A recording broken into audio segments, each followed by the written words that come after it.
Friends, I am Dr. Jaswant Singh, Bihar Zoss triple S convent senior secondary school.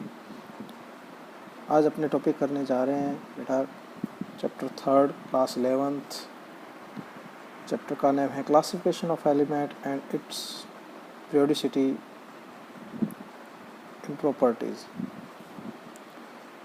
Last year बेटा हम ये बातें पढ़ चुके हैं, कुछ सिलेबस में से कुछ पोर्शन हमें हटा दिया गया है इसके अंदर से, जिसके बारे में हमें आज डिस्कशन करना है।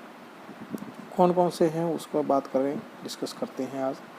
सबसे पहला आता है कि हमें मेंडली पीरियोडिक टेबल और modern periodic table last year 10th class के अंदर हमें 5th चैप्टर के अंदर करवाया गया था, लेकिन दोनों को डिफरेंस साथ में लेते हुए हम नेक्स्ट पार्ट की ओर आगे बढ़ेंगे जो हमारे सिलेबस में है।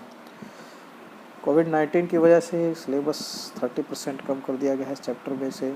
मेंडली पीरियोडिक टेबल और मॉडर्न पीरियोडिक टेबल को सिर्फ इंट्रोडक्शनरी पार्ट जो है वो रखा गया है, और इसके बाद long form of the periodic table हमें करना है।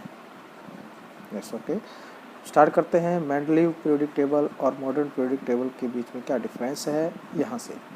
तो देखिए, सबसे पहला आता है कि आपके सामने नोट्स में आपको दिखाई दे रहा है कि मेंडली पीरियोडिक टेबल और मॉडर्न पीरियोडिक टेबल आपके सामने है।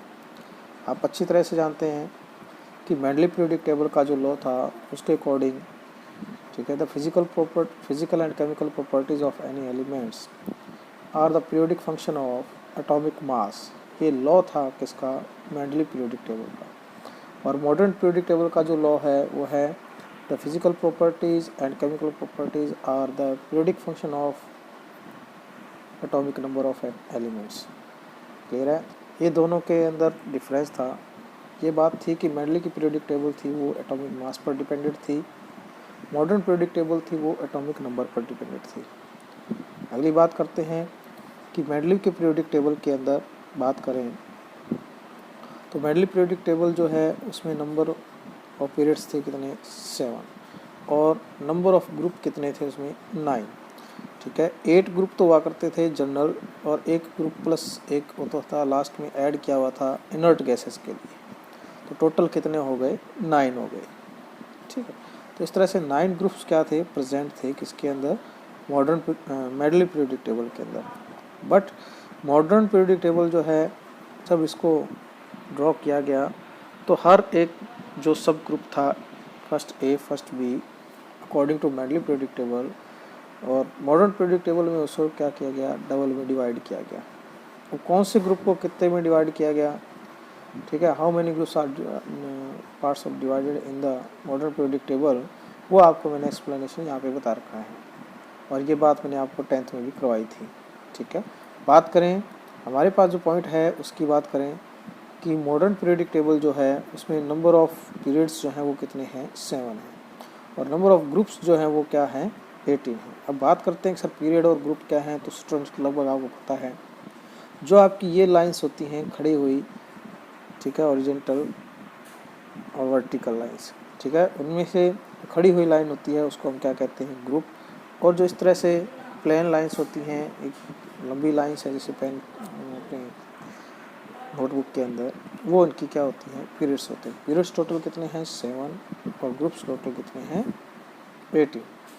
अब बात करते हैं आगे कि किस तरह से इनको डिवाइड किया गया। तो आपको यहाँ पे थोड़ा सा समझना पड़ेगा कि पोर्शन क्या समझाना चाहता है ये। तो देखिए, ठीक है, तो यहाँ पर देखो आप कि ये इस तरह से डिवाइडेड है। इधर मेंडली पीरियोडिक टेबल है इधर वाली साइड, जिसके अंदर 1 to 7 जो ग्रुप हैं वो क्या है? जनरल ग्रुप है, यानी ये टोटल 7 ग्रुप है। और एक क्या हो गया? 8th ग्रुप हो गया 9, और एक कौन सा हो गया? 0 ग्रुप हो गया। तो टोटल 7 + 1 8, और एक क्या हो गया आपका? 0 ग्रुप। तो टोटल कितने हो गए? 9 ग्रुप हो गए। ठीक है, अब देखिए मॉडर्न पीरियोडिक टेबल के अंदर बात करें तो 1 2 जो आपके 7 ग्रुप थे, जनरल ग्रुप थे, इनको 2 में डिवाइड किया गया। तो 7 × 2 कितने हो गए? टोटल 14 ग्रुप्स हो गए। और जो आपका 8th ग्रुप था जिसको ट्रांजिशनल एलिमेंट ग्रुप कहा जाता था, इस ग्रुप्स को हमने कितने में डिवाइड किया है? 3 में डिवाइड किया है। तो यानी कि 8th जो ग्रुप था एक, उसको कितने में डिवाइड किया? 3 ग्रुप्स में डिवाइड किया। तो इस तरह से यहाँ पर टोटल कितने हैं? 14। यहाँ पर कितने ग्रुप हुए? 3। और एक ग्रुप था जीरो ग्रुप, उसको एज वेल एज क्या किया गया यहाँ पर नोट किया गया, यानी कि वो एक ग्रुप ये है। 14 + 3 कितने हो गए 17 और 1 कितना हो गया 18, यानी टोटल कितने ग्रुप हैं हमारे पास 18 ग्रुप हैं। ठीक है, किसके अंदर बात की जा रही है, मॉडर्न पीरियोडिक टेबल के अंदर। अब बात आती है long form of periodic table, यानी कि जो लॉन्ग फॉर्म है पीरियोडिक टेबल की, उसके ऊपर हम डिस्कशन करते हैं। देखिए long form of periodic table में क्या है, सबसे पहली बात कि प्रोपोज्ड बाय द वाग, वर्नर एंड वरे, ये 3 साइंटिस्ट थे जिन्होंने इस पीरियोडिक टेबल को दिया था। अब ये बेस्ड किस पे है बेटा, तो देखिए एटॉमिक नंबर के बाद सेकंड चैप्टर के अंदर हम देख चुके हैं कि जिसका जितना एटॉमिक नंबर होता है उस एलिमेंट में उतने ही इलेक्ट्रॉन होते हैं, और जितने इलेक्ट्रॉन होंगे उसके बेस पे हम उसका क्या लिख सकते हैं, इलेक्ट्रॉनिक कन्फिगरेशन लिख सकते हैं। यानी कि उसको थोड़ा सा लॉन्ग कर दिया, एटॉमिक नंबर से बढ़ा करके कहाँ ले आए आप, इलेक्ट्रॉनिक कन्फिगरेशन पर ले आए, क्योंकि हम जानते हैं कि एटॉमिक नंबर से ही तो क्या लिखा जाता है, अपना इलेक्ट्रॉनिक कन्फिगरेशन लिखा जाता है। क्लियर है। तो अब बात करते हैं आगे कि ये बेस्ड किस पे है, इलेक्ट्रॉनिक कन्फिगरेशन पे है। अब long form of periodic table law क्या है, तो देखिए the physical and chemical properties of elements are periodic function of their electronic configuration, यानी कि किसके पीरियोडिक फंक्शन होते हैं, इलेक्ट्रॉनिक कन्फिगरेशन। आप सीधा सा कह सकते हो कि long form of periodic table जो है, जो आज हम पढ़ रहे हैं, ठीक है ना, जिसका बेस मॉडर्न पीरियोडिक टेबल है, और इसको थोड़ा सा फॉर्म को क्या किया गया है, बढ़ा दिया गया है, तो वो किस पे बेस्ड है, इलेक्ट्रॉनिक कन्फिगरेशन पर बेस्ड है। तो चूँकि अब बात सिंपल सी है, यू नाउ वेरी वेल कि मॉडर्न पीरियोडिक टेबल से ही लॉन्ग फॉर्म बनाया गया है। तो मॉडर्न पीरियोडिक टेबल में पीरियड कितने थे 7 और ग्रुप कितने थे 18, तो यहाँ पर भी आपके ग्रुप कितने रहेंगे 18 रहेंगे और पीरियड कितने रहेंगे 7 रहेंगे। क्लियर है। तो आपको इस पर दिख रहा है कि periodic table number of period 7, number of group 18। आगे चलें तो अगला आता है कि long form of the periodic table have 4 blocks. These are S block, P block, D block and F block. General formula is S block NS1 to 2, D block N-1, D1 to 10 और NS1 to 2। ठीक है। P block की बात करें NS2, NP1 to 6। F block जो है वो है N-2, F1 to 14, N-1, D0 to 1 और NS2। ये आपके 4 ब्लॉक्स में क्या किया गया है, डिवाइड किया। अब कैसे डिवाइड हुआ है, तो देखिए जब हम इलेक्ट्रॉनिक कन्फिगरेशन लिखते हैं तो हाइड्रोजन का जैसे सपोज कीजिए सिंगल इलेक्ट्रॉन है, तो हाइड्रोजन का सिंगल इलेक्ट्रॉन होने के साथ साथ अब बात करते हैं कि उसका एटॉमिक नंबर कितना है, हाइड्रोजन का 1 है। सही है ना, हाइड्रोजन का एटॉमिक नंबर कितना है 1, तो इसका इलेक्ट्रॉनिक कन्फिगरेशन क्या आएगा 1s1 आएगा। तो इसका जो लास्ट इलेक्ट्रॉन है वो किस में गया, s में गया। तो इसका मीन है कि हाइड्रोजन जो है आपका एलिमेंट वो क्या हो गया, s ब्लॉक एलिमेंट हो गया। कौन सा हो गया, s ब्लॉक एलिमेंट। क्लियर है। तो ये s ब्लॉक एलिमेंट हो गया आपका।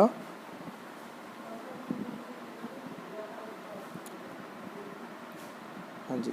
इसी तरह से हम बात करें कार्बन की, कार्बन कितने नंबर पे आता है, 6 नंबर पे आता है। इसका इलेक्ट्रॉनिक कन्फिगरेशन होता है 1s2, 2s2, 2p2, 6 इलेक्ट्रॉन है। तो इसका लास्ट इलेक्ट्रॉन किस में जा रहा है, p में जा रहा है। तो इसका मतलब कार्बन कौन से ब्लॉक का एलिमेंट हुआ, p ब्लॉक का एलिमेंट हो गया। इसी तरह से हम बात करते हैं स्कैंडियम की। स्कैंडियम कितना आता है 21।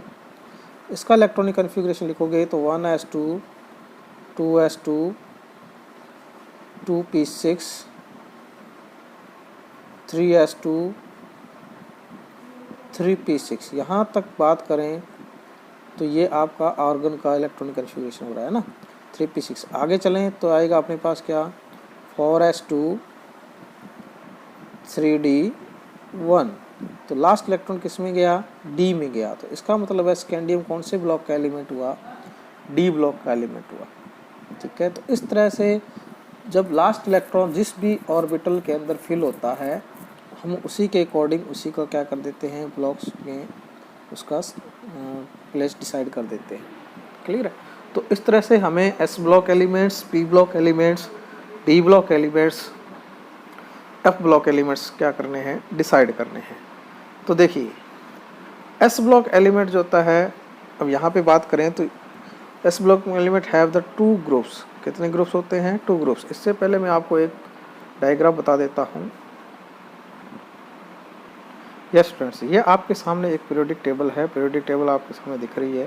तो इस पीरियोडिक टेबल के अंदर हम बात करें कि किस तरह से ब्लॉक्स में डिवाइड किया गया है, 4 ब्लॉक्स कौन कौन से हैं। तो हम बात करते हैं यहाँ पर कि आपके सामने फर्स्ट जो आपको दिख रहा है, ये वाले 2 ग्रुप जो हैं, 2 ग्रुप्स जो हैं, वो आपके किस में आते हैं? एस ब्लॉक के अंदर आते हैं। किसके अंदर आते हैं बेटा? एस ब्लॉक के अंदर। और इसके बाद यहाँ पर ये जो ब्लॉक्स आ रहा है आपके पास, यहाँ पर टोटल आपके 30 एलिमेंट्स हैं। और ये जो एलिमेंट्स हैं वो अभी तक ग्रुप को आपको क्या पढ़ाया जाता है कि ये भी अनकम्प्लीट है। इन ग्रुप्स को हम क्या कहते हैं? D block. ये ब्लॉक कौन सा है? हमारा डी ब्लॉक है। और इसी तरह से यहाँ पर देखिए आप, ये जो ब्लॉक चल रहा है आपका, ये कौन सा ब्लॉक है? पी ब्लॉक है। ये कौन सा ब्लॉक है बेटा? पी ब्लॉक है। ये कौन सा ब्लॉक है?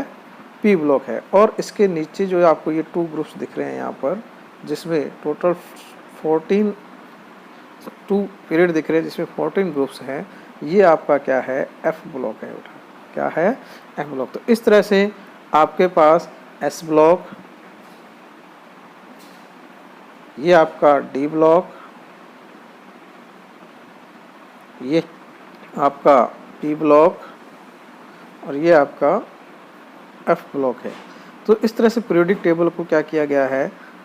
4 ब्लॉक्स में डिवाइड किया गया है। तो हम बात कर रहे हैं अभी हाल फिलहाल किसके लिए? हम बात कर रहे हैं एस ब्लॉक की। किसकी बात कर रहे हैं? एस ब्लॉक की बात कर रहे हैं। तो जैसे देखिए यहाँ पर हाइड्रोजन है, आपको यहाँ से हाइड्रोजन लाइए। तो इस हाइड्रोजन की बात करें तो इसका इलेक्ट्रॉनिक कन्फिग्रेशन है 1s1। तो यहाँ पर जो हाइड्रोजन है वो एस ब्लॉक का एलिमेंट हुआ, क्योंकि इसका लास्ट इलेक्ट्रॉन किस में जा रहा है? एस ब्लॉक में अंदर जा रहा है, एस ग्रुप एस ऑर्बिटल में जा रहा है। इसी तरह से लिथियम की बात करें तो लिथियम के लिए यहाँ देखिए आप 1s2 2s1। क्लियर है? तो यहाँ पर लिथियम के लिए भी लास्ट इलेक्ट्रॉन किस में फिल होगा? एस में फिल हो रहा है। इसलिए लिथियम भी क्या हुआ? आपका एस ब्लॉक का एलिमेंट हुआ। अब बात करते हैं कि सर हीलियम किसका है। ठीक है, अब हीलियम के लिए बात करें, सर हीलियम तो लिखा तो इधर है, तो हीलियम का बात करें तो हीलियम का इलेक्ट्रॉनिक कन्फिग्रेशन आता है 1s2। कितना आता है? 1s2। ये रहा हीलियम यहाँ पर। तो सर इसको इधर क्यों लिखा हुआ है?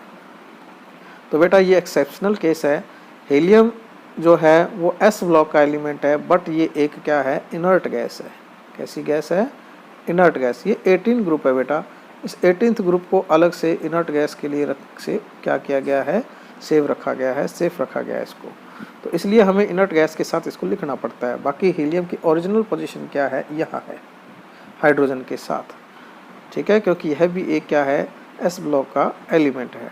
तो अब बात करें हम यहाँ पे चलते चलते, तो ये है कि हीलियम भी कौन से ब्लॉक का एलिमेंट हुआ? एस ब्लॉक का एलिमेंट हुआ। तो अब देखिए एस ब्लॉक एलिमेंट के अंदर बात करें तो 7 क्या है? ग्रुप है। देखिए पहले 7 क्या है? पीरियड है। First, second, third, 4, 5, 6, 7। यानी कि एस ब्लॉक जो एलिमेंट्स है उसमें टोटल पीरियड जो है वो कितने हैं? 7 हैं। बट ग्रुप कितने हैं? ग्रुप देखिए बेटा, एक तो ये ग्रुप हुआ आपके पास, ये यहाँ चल रहा है। ठीक है, हेलिना की रबड़ी सस्ती फ्री। ठीक है, और एक ग्रुप चल रहा है ये वाला, यहाँ से बेटा मांगे कार स्कूटर बाप राजी। ठीक है, तो ये आपके 2 ग्रुप हुए। तो यहाँ पर एस ब्लॉक एलिमेंट जो है उनके अंदर 7 आपके क्या है? पीरियड हैं, और 2 उसमें क्या है? ग्रुप्स हैं। अब हम सभी के लिए बात करें, कॉमन एक बात है वो ये कि इनका जो इलेक्ट्रॉनिक कन्फिग्रेशन है उनके लिए बात करें तो जो फर्स्ट ग्रुप है हमारा, इस ग्रुप की बात करें तो इन सभी का इलेक्ट्रॉनिक कन्फिग्रेशन है NS1। और जो सेकंड ग्रुप है इनका जो इलेक्ट्रॉनिक कन्फिग्रेशन है NS2। ठीक है, यानी कि इनके ऑर्बिटल में सेकंड इलेक्ट्रॉन जो है वो फिल होता है। तो ये दोनों का क्या है? इलेक्ट्रॉनिक कन्फिग्रेशन, फर्स्ट ग्रुप का और सेकंड का। इसलिए हम एस ब्लॉक का इलेक्ट्रॉनिक कन्फिग्रेशन लिखते हैं NS1 to 2, यानी कि 1 वाले भी आएंगे और 2 वाले भी आएंगे। तो NS। अब देखिए हम फर्स्ट ग्रुप की बात करें तो फर्स्ट ग्रुप के अंदर ये आपका पहला हुआ हाइड्रोजन के लिए 1s1, ठीक है। सेकंड पीरियड की बात करें तो 2s1 सॉरी, फिर सोडियम आ गया 3s1, पोटेशियम आ गया 4s1, रुबिडियम आ गया 5s1, सीजियम आ गया 6s1 और फ्रेंशियम आ गया 7s1। तो आप देखिए n क्या है, n है प्रिंसिपल क्वांटम नंबर। n क्या है? प्रिंसिपल क्वांटम नंबर, जो आपको ये डिनोट करता है कि नंबर ऑफ सेल ऊपर से नीचे आने पर क्या हो रहे हैं, इंक्रीज हो रहे हैं। और उन्हीं सेल के अंदर s जो आपका ऑर्बिटल है उसमें 1 1 1 1 लास्ट इलेक्ट्रॉन इस तरह से फिल हो रहा है। क्लियर है? अब बात करते हैं हम इसी तरह से इसके लिए सेकंड ग्रुप के लिए। सेकंड ग्रुप के सबसे ऊपर कौन आएगा? हीलियम आएगा, आना चाहिए क्योंकि एस ब्लॉक का एलिमेंट है, ये तो इनर्ट गैस इसलिए अलग रखा हुआ है। तो ये हमारे पास हो गया क्या, 1s2। इसके बाद ये आया 2s2, फिर मैग्नीशियम आया 3s2, फिर कैल्शियम आया 4s2, फिर स्ट्रोंशियम आया 5s2, फिर बेरियम आया अपने पास 6s2, उसके बाद रेडियम आ गया अपने पास 7s2। ठीक है, तो इस तरह से हम क्या करते हैं, इनके इलेक्ट्रॉनिक कन्फिग्रेशन लिखते हैं। तो हम कहते हैं कि इनके जो ऊपर से नीचे आएंगे, अप टू डाउन आएंगे, तो 1s 2s 3s 4s 5s 6s 7s2। तो इस तरह से इनमें सेकंड इलेक्ट्रॉन जो है s ऑर्बिटल में क्या हो रहा है, फिल हो रहा है। तो यह भी क्या होंगे, अपने पास s ब्लॉक के एलिमेंट होंगे। तो इस तरह से आज हम बात करें तो हमारे पास जो है दो ग्रुप्स हैं s ब्लॉक एलिमेंट के अंदर, फर्स्ट एंड सेकंड ग्रुप हैं, जिनका इलेक्ट्रॉनिक कन्फिग्रेशन कितना है, ns122। ठीक है, 1 फर्स्ट वालों के लिए, 2 किसके लिए, सेकंड वालों के लिए। That's clear. अब देखिए इनका क्या किया गया है, नेम भी दिया गया है। कैसे? ये आपका जो फर्स्ट ग्रुप होता है इनको बोलते हैं एल्केलाई मेटल, और इसके साथ सेकंड ग्रुप होता है, इनको कहा जाता है एल्केलाइन मेटल्स। क्यों कहा जाता है, इसके बारे में हम डिस्कशन बाद में करेंगे। अभी के लिए अब अपने टॉपिक पे चलते हैं, नोट्स के ऊपर चलते हैं, उसके ऊपर डिस्कस करते हैं।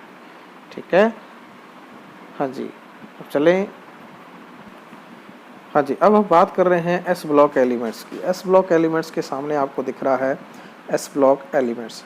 एस ब्लॉक एलिमेंट जो है उनका जो इलेक्ट्रॉनिक कन्फिग्रेशन है वो क्या रहता है, ns122। यानी अब आपको समझ में आ गया कि मैंने ns122 क्यों लिखा हुआ है। अब देखिए S block element have 2 groups. कितने ग्रुप्स होते हैं इसमें? 2 होते हैं। एक तो कौन सा, ns1 वाला, और एक होता है ns2 वाला। ये 2 ग्रुप्स होते हैं इसके अंदर। अब है last electron of these elements present in the s orbital. यानी लास्ट इलेक्ट्रॉन कहाँ जाता है, इसके अंदर s ऑर्बिटल के अंदर जाता है, चाहे वो फर्स्ट ग्रुप का हो चाहे वो सेकंड ग्रुप का हो। अब बात करते हैं नेक्स्ट, s ब्लॉक एलिमेंट्स जो हैं उनको 2 पार्ट्स में क्या किया गया है, डिवाइड किया गया है। आपको अच्छी तरह से पता है कौन कौन से वो हैं। देखिए 2 पार्ट्स कौन कौन से हैं, पहले ये पता होना चाहिए। 2 पार्ट्स के अंदर बात करें तो s ब्लॉक एलिमेंट ns122 हैं, 2 ग्रुप्स हैं। एक है ns1 और दूसरा है ns2 वाला ग्रुप।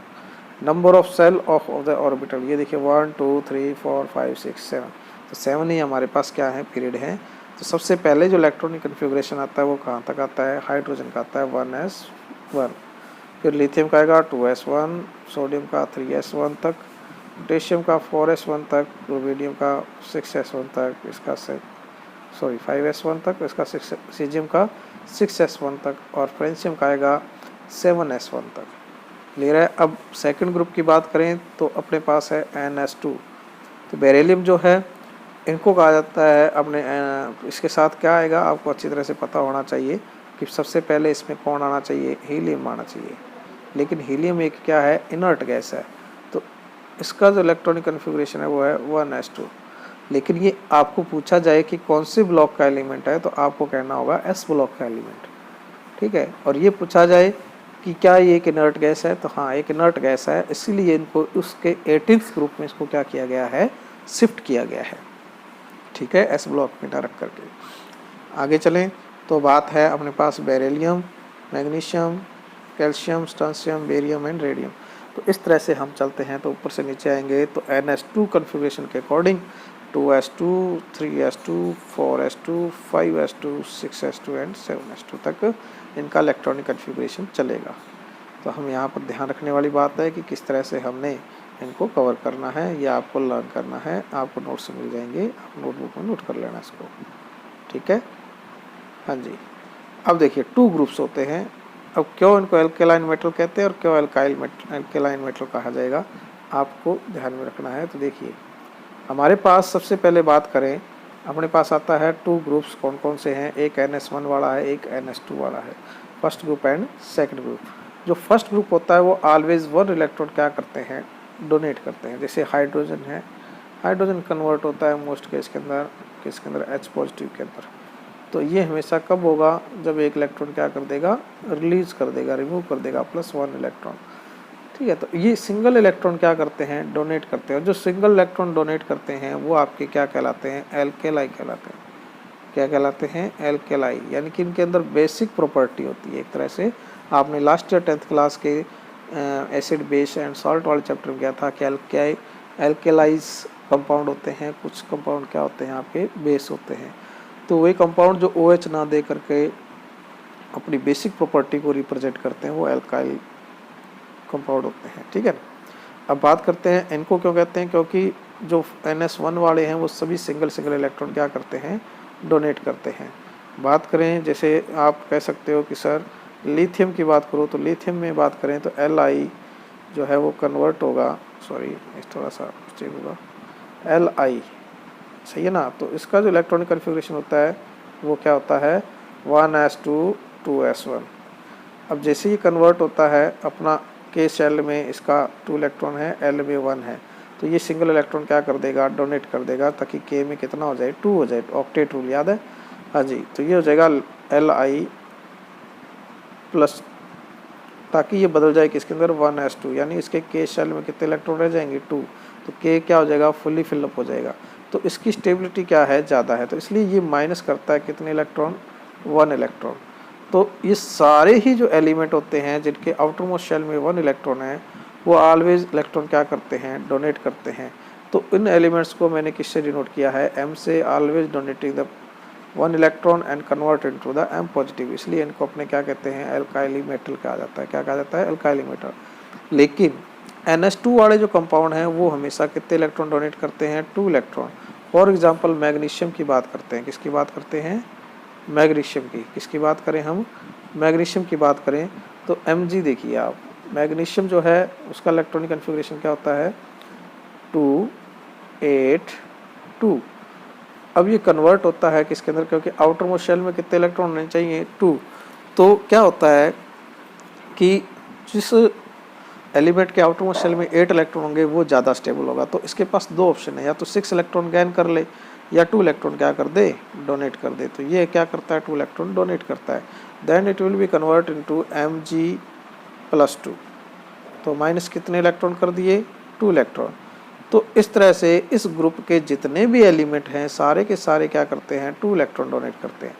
सिंगल करे तो एल्काइली मेटल, अगर डबल इलेक्ट्रॉन करे तो एल्केलाइन अर्थ मेटल कहा जाता है। तो अब दूसरी बात है, एक तो ये मुद्दा हो गया कि इनको एल्केलाइन मेटल क्यों कहा जाता है। ये देखिए अब अर्थ मेटल सर साथ में वर्ड क्यों जुड़ा है, क्योंकि देखिए सबसे ज़्यादा जो एलिमेंट मिलते हैं, मैग्नीशियम, बेरिलियम, बेरियम, स्ट्रोंशियम, ये सारे एलिमेंट जो मिलते हैं मोस्ट ऑफ केस के अंदर अर्थ क्रस्ट के ऊपर मिलते हैं। किसके मिलते हैं बेटा, इनकी कंसंट्रेशन या अमाउंट जो है वो अर्थ क्रस्ट पर ज़्यादा रहती है, इसलिए अपने इनको क्या कहते हैं, एल्केलाइन अर्थ मेटल नाम मिलता है। इनको क्या नाम मिलता है, एल्केलाइन अर्थ मेटल। तो देखिए अब बात करें कि इलेक्ट्रॉन जो डोनेट करते हैं इसको बोलते हैं रिड्यूसिंग पावर या रिड्यूसिंग नेचर। देखिए ये सिंगल इलेक्ट्रॉन डोनेट कर रहे हैं इसलिए ये भी रिड्यूसिंग नेचर होती है, और ये भी डबल इलेक्ट्रॉन डोनेट कर रहे हैं इसलिए इनकी भी नेचर कैसी होती है, रिड्यूसिंग पावर होती है। किसी भी इलेक्ट्रॉन जोड़ने की पावर होती है, ठीक है ना। तो इसलिए ये रिड्यूसिंग पावर है, खुद का ऑक्सीडेशन, अगले का क्या करेंगे, रिडक्शन करेंगे। तो आज की क्लास के अंदर आपने S ब्लॉक का बारे में पढ़ रहे हैं और उनकी रिड्यूसिंग पावर यहाँ पर आ गई। अब बात करते हैं S ब्लॉक एलिमेंट्स के अंदर इनका क्या क्या यूज है। इनके बारे में सबसे बड़ी बात क्या क्या एक्सेप्शनल केस हैं जो आपको एग्ज़ाम के अंदर पूछे जाते हैं, वो आपको यहाँ पर ध्यान देना है। तो उस पर हम डिस्कशन करेंगे, वो क्या क्या पॉइंट हैं जिनके बिना हमारा काम नहीं चल सकता, क्योंकि एग्ज़ाम में ये सीधी सीधी चीज़ें कुछ नहीं पूछा जाता, आपसे एक्सेप्शनल चीज़ पूछी जाती है, ठीक है ना। तो वो क्या है उसके ऊपर डिस्कशन करते हैं हम। तो एस ब्लॉक एलिमेंट के अंदर सबसे पहले बात करते हैं NS1। किसकी बात कर रहे हैं? NS1 वालों की, ठीक है ना। तो बात करें पहले हाइड्रोजन की। हाइड्रोजन एक ऐसा है, देखिए बाकी सारे क्या है आपको भी पता है, मैंने एल्केलाइन मेटल है, बट एक हाइड्रोजन छोड़ दीजिए आप, क्योंकि मेटल की प्रॉपर्टी होती है, 3rd चैप्टर से आपने लास्ट ईयर पढ़ा था कि मेटल कैसी होती है, सॉलिड होती है, बट ये सॉलिड नहीं है, ये हाइड्रोजन गैस होती है। हाइड्रोजन क्या होती है? गैस। तो फर्स्ट ग्रुप के अंदर NS1 के अंदर आपका एक ऐसा एलिमेंट है जो नॉन मेटल है, वो कौन सा है? हाइड्रोजन है। कौन सा है? हाइड्रोजन। अदर जो सारे एलिमेंट हैं, lithium, sodium, potassium, rubidium, caesium, francium, वो सारे के सारे सॉलिड भी होते हैं और उनकी प्रॉपर्टी कैसी होती है? मेटालिक प्रॉपर्टी होती है, ठीक है। हाँ जी, अब बात करते हैं नेक्स्ट एक्सेप्शनल केस की, या नेक्स्ट पॉइंट जो आज से पूछा जा सकता है, लिथियम की बात करते हैं। किसकी बात करते हैं? लिथियम। लिथियम सबसे लाइट वेट क्या होती है? मेटल होती है, यानी सबसे लाइट वेट जो है वो मेटल कौन सी है? लिथियम है, ठीक है। बाकी सब कुछ आप जानते हो, कोई दिक्कत नहीं है। इस ग्रुप के अंदर एक आता है सीजियम। सीजियम वो कंपाउंड है जिसका यूज कहाँ होता है? यूज इन सोलर पैनल जो बने होते हैं आपके घर की छतों पर, जो पैनल लगे होते हैं, उन पैनल के अंदर जिस मेटल का यूज किया जाता है वो मेटल होती है आपकी सीजियम। बहुत इंपॉर्टेंट क्वेश्चन है, बहुत सारी कंपटीशन के अंदर आया हुआ है। अगला देखते हैं फ्रेंसियम। फ्रेंसियम जो है वो और रेडियम, इस ग्रुप का, ये दोनों ही रेडियो एक्टिव एलिमेंट है। रेडियो एक्टिव एलिमेंट का मतलब होता है कि इनको हम यहाँ पे रख दें तो धीरे धीरे इनमें से alpha, beta and gamma, 3 type की, alpha, beta and gamma, 3 type की रेडिएशंस क्या होती रहती हैं? इमिट होती रहती हैं, निकलती रहती हैं, जिससे कंपाउंड धीरे धीरे कंपाउंड का डिके होता रहता है, ठीक है। तो इस तरह के कंपाउंड जो होते हैं उनको क्या कहते हैं? हम रेडियो एक्टिव कंपाउंड कहते हैं। तो वो हमारा फर्स्ट ग्रुप में तो है फ्रेंसियम, सेकंड ग्रुप में है रेडियम। अब सेकंड ग्रुप के एलिमेंट्स जिनका हम यहाँ क्या करते हैं? यूज करते हैं, उन पर बात करते हैं। NS2 वाले के अंदर पहला आता है हीलियम। हीलियम आपको पता होना चाहिए कि सबसे लाइट वेट जो गैस है वो कौन सी है? हीलियम है। और ये ऐसी गैस है जो किसी के साथ रिएक्शन नहीं करती है, ठीक है। क्यों? क्योंकि ये एक इनर्ट गैस है। इसलिए हम क्या करते हैं, लाइट वेट होने की वजह से जो एरोप्लेन्स हैं उनके टायर्स में इस गैस का यूज करते हैं, ताकि एरोप्लेन के अंदर दूसरी गैस भरेंगे तो हैवी वेट होने की वजह से उसको उड़ने में थोड़ा सा क्या आती है? दिक्कत आती है, वेट बढ़ता है। तो वेट कम से कम होना चाहिए एरोप्लेन के अंदर, तो इसलिए हम टायर्स में किसका यूज करते हैं? हीलियम गैस का यूज करते हैं, ठीक है। हाँ जी, अगला यूज है इन हेलोजन बल्ब, यानी कि यूज इन बैलून्स में भी इसका यूज होता है, सॉरी बल्ब में भी करते हैं। इसका सबसे पहले यहाँ पे नोट किया हुआ है वो है यूज इन बैलून्स, यानी कि बैलून्स जो होते हैं आप अच्छी तरह से जानते हैं, आपके घरों में या मेले में जब कोई और बैलून बेचने आती है तो उसको छोड़ते हैं तो वो हवा में उड़ जाता है। वो हवा में उड़ जाता है इसलिए क्योंकि वो उसमें लाइट वेट गैस है। लेकिन आप अपने मुंह से अपनी मुंह से अगर फुलाओगे गुब्बारा तो उसमें जो गैस होगी वो मिक्सचर होगा गैस का, है ना, तो वो हैवी वेट होता है, और हैवी वेट होने की वजह से वो बैलून ऊपर नहीं जाता जबकि नीचे आ जाता है। बट हीलियम से फिलअप जो बैलून होता है वो हमेशा कहाँ जाएगा? ऊपर चला जाएगा। तो क्यों चला जाता है? क्योंकि वो उसमें गैस कौन सी है? हीलियम है, लाइट वेट गैस है, ठीक है। और सबसे बड़ी बात है एस ब्लॉक का एलिमेंट है, बट ये है क्या? नॉन मेटल है। कैसी है ये? नॉन मेटल है, ठीक है। अगली बात करें हमारे पास कौन आता है, तो नेक्स्ट पॉइंट पे हमारे पास आ रहा है मैग्नीशियम।